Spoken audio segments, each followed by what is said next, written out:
요한계시록 2장 18절에서 29절까지의 말씀입니다. 요한계시록 2장 18절에서 29절까지의 말씀을 교독하겠습니다. 두아디라 교회의 심부름꾼에게 이렇게 써 보내라. 그 눈이 불꽃과 같고 그 발이 놋새와 같으신 분, 곧 하나님의 아들이 이렇게 말씀하신다.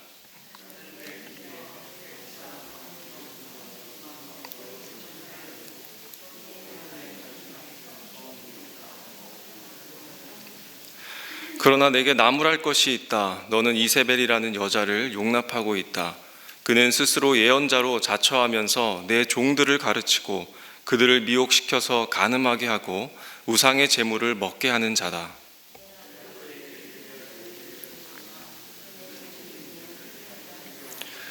보아라, 나는 그를 병상에다 던지겠다. 그와 더불어 간음한 자들도 그와의 행위를 회개하지 않으면 큰 환난을 당하게 하겠다.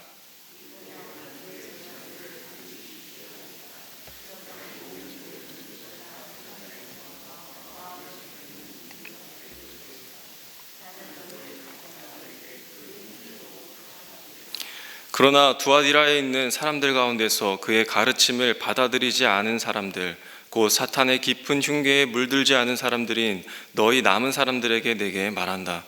나는 너희에게 다른 짐을 지우지 않겠다.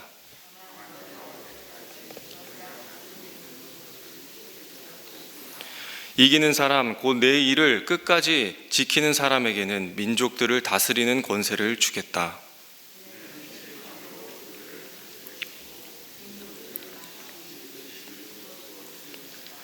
이것은 마치 내가 나의 아버지께로부터 권세를 받아서 다스리는 것과 같다. 나는 그 사람에게 새뼈를 주겠다.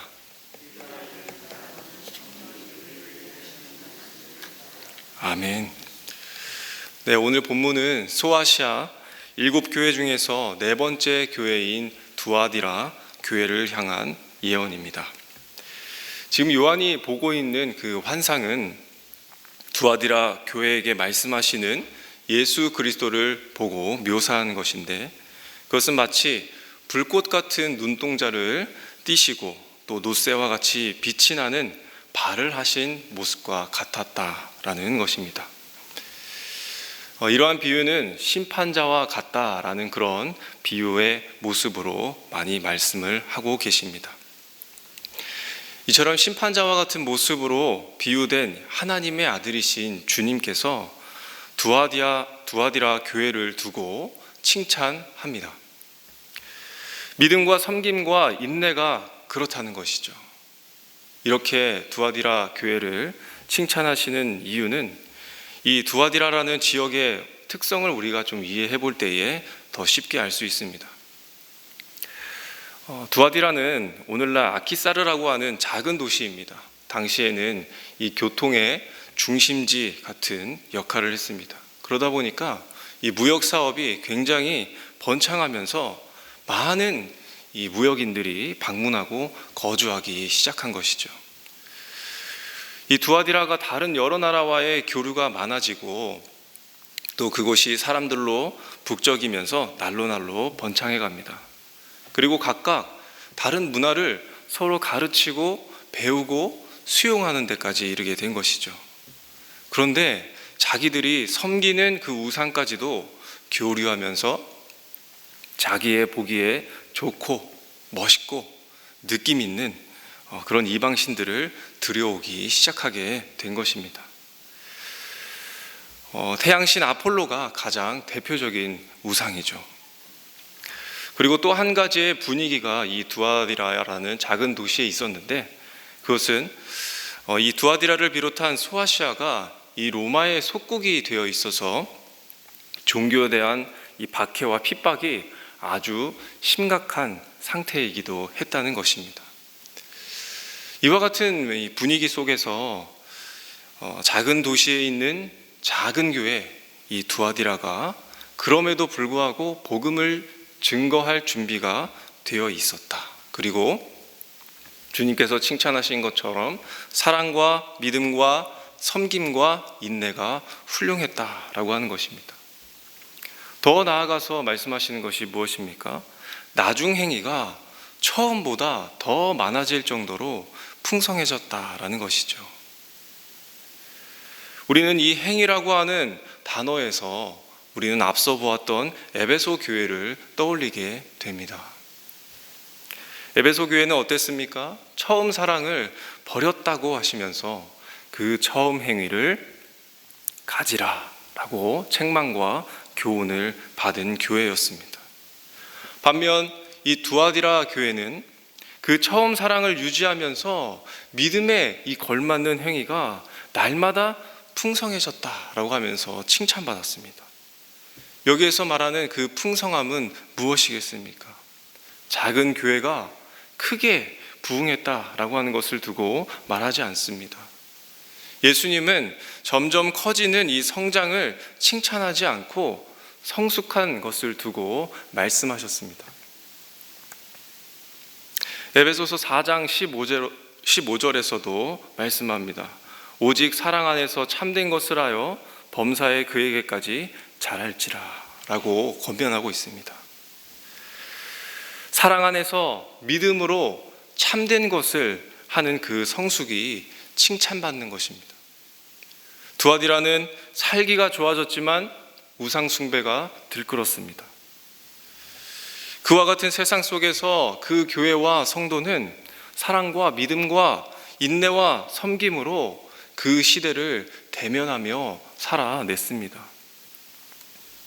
예수님께 칭찬을 받은 교회, 그 두아디라 교회는 아마 세상의 사람들도 그 교회를 보며 칭찬하지 않았을까, 그런 생각이 듭니다. 저 교회 사람들은 달라도 뭔가 다르구나, 사랑이 있구나, 무엇 때문에 저렇게 섬기며 헌신할 수 있는 것인가, 어떻게 오래 참을 수 있는 것인가, 그런 궁금증으로 교회와 성도를 바라보고 그 원인이 되시는 예수 그리스도, 복음을 궁금해했을 것입니다. 오늘날의 많은 사람들이 그러지 못한 교회와 그리스도인들을 보고 비판합니다. 몸이 비대해진 교회를 보며 오히려 걱정하고, 믿음이 없는 자들이 우리에게 믿음이 없다, 그렇게 훈계합니다. 성도가 오래 참음과 섬김이 사라졌다라고 말하고 있습니다. 복음이 닫혀져 가고 있는 것이죠. 그러므로 우리는 신앙을 무엇이라고 이야기할 수 있겠습니까? 신앙은 성장이 아니라 성숙입니다. 성숙한 그리스도인이 칭찬받고 복음의 증거가 되기 때문입니다. 은혜샘물 성도님들이 사랑과 믿음과 섬김과 오래 참음으로 주님께 칭찬받고 또 성숙한 신앙과 삶의 과정으로 그 복음의 문을 지키며 살아가시기를 간절히 소망합니다. 두아디라는 큰 칭찬이 있었습니다. 그렇지만 한 가지 하나님을 불편하게 한 점이 있었습니다. 20절에서 23절이 그 내용입니다. 이세벨이라는 이 거짓 선지자를 이 두아디라 교회가 용납했기 때문이라고 설명합니다. 이세벨이라고 하는 이 한 명 때문에 교회가 완전히 뒤집어지게 된 것이죠.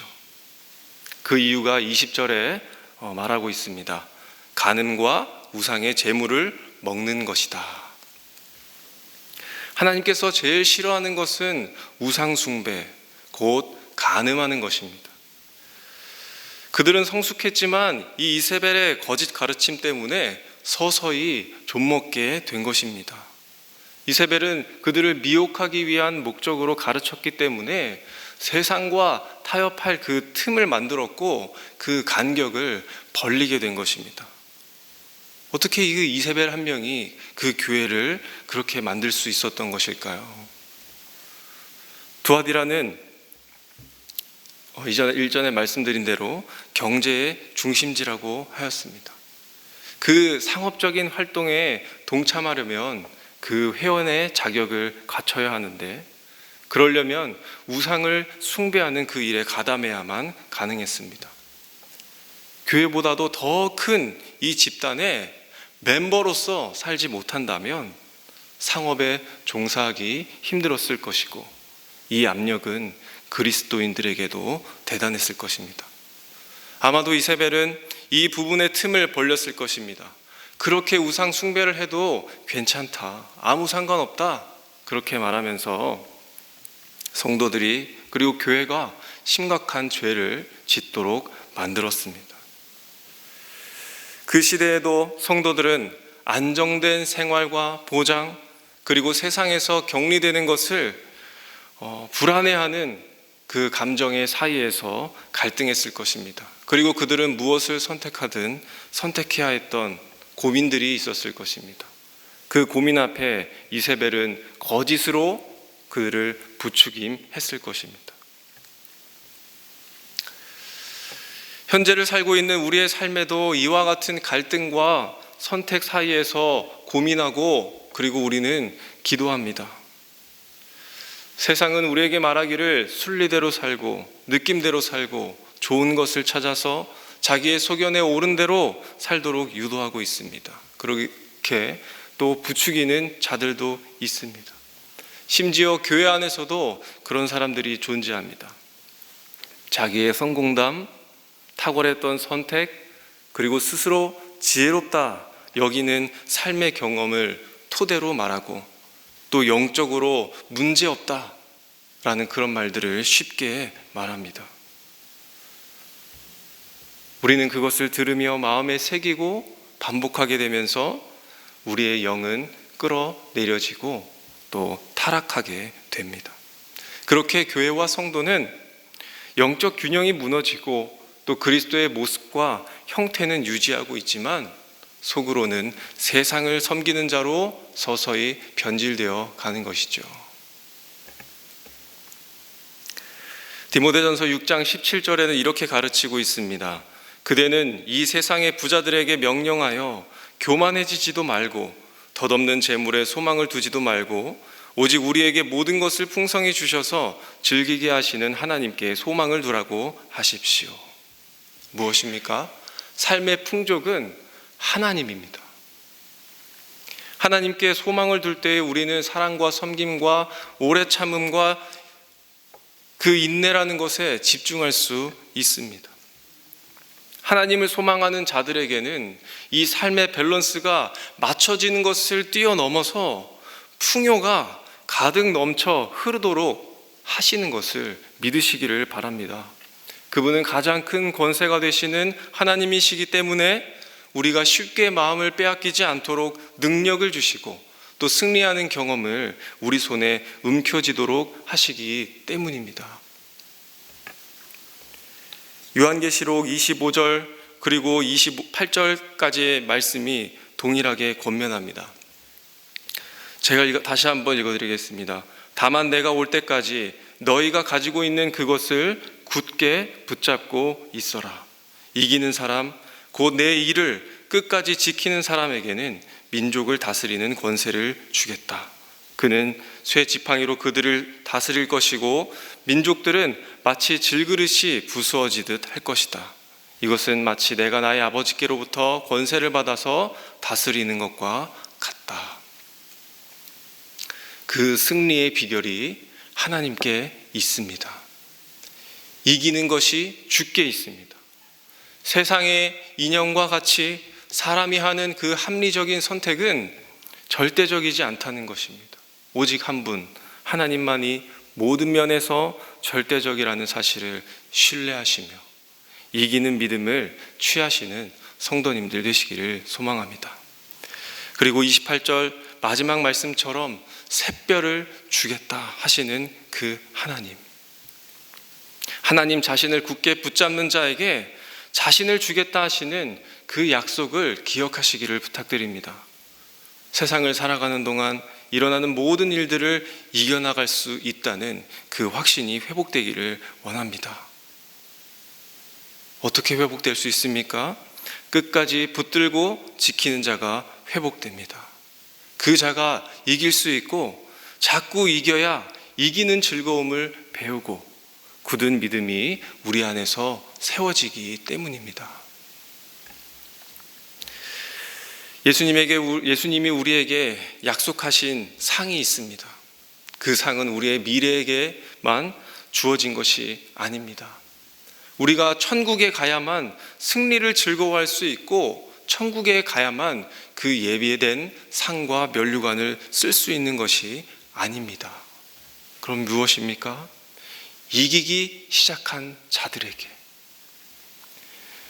그 천국의 승리의 기쁨을 이 세상에서도 이미 주어지고 있다라고 하는 그런 결론을 우리에게 보여주고 있습니다. 예수님께서도 그런 것을 보여주셨죠. 십자가에서 자기의 결정적인 그 죽음을 맞이하기 전까지 공생애 동안에 하나님께 순종하심으로 승리하시는 그 순간들을 우리에게 매번 보여주셨습니다. 비록 그 순종의 승리가 죽음으로까지 내몰렸지만 다시 사는 부활의 영광과 영원한 승리가 있다라는 것을 또 보여주셨습니다. 사랑하는 성도님들, 혹 내가 죄를 짓는 타협에 그 유혹에 가까이 하고 계십니까? 아니면 이미 굴복되어서 계속 끌려가고 있는 좌절과 슬픔을 당하고 있으십니까? 오늘 시간 자신을 주시겠다라고 하시는 이 약속을 가까이 하시기를 소망합니다. 바울은 로마서 8장 35절로 그 약속을 붙들면서 우리에게 말하고 있습니다. 누가 우리를 그리스도의 사랑에서 끊을 수 있겠습니까? 환난입니까? 박해입니까? 곤고입니까? 굶주림입니까?